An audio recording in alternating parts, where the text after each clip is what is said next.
What's the biggest difference between North and South Korea? Well, for one, I'd say watch their news broadcasts and take note on how they talk about their leaders.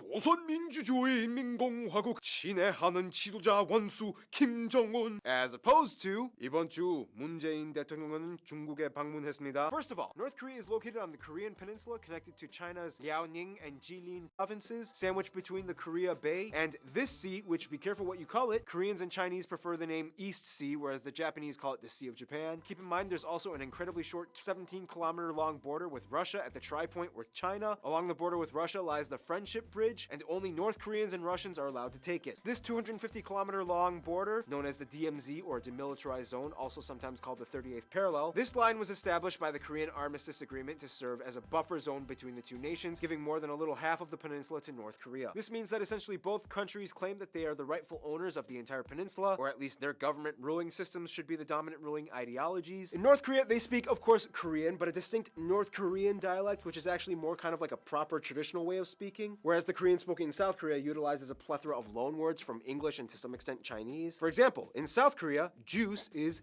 juice. In North Korea, 과일단물, which translates to something like fruit sweet water. In South Korea, 아이스크림. In North Korea, 얼음과자, which means something like ice sweet treat. A list of things restricted in North Korea include overly provocative clothing, any website outside of North Korea's Kwangmyong internet service, movies and music from the outside, Coca-Cola, anything related to or being LGBT, international travel unless you are a high-ranked official with permission from the government, domestic travel between cities unless you have a permit, magazines, hair dye, or a haircut that does not fit one of the 28 approved styles for men and women, any kind of religious literature. They did just legalize certain cell phones though. Progress!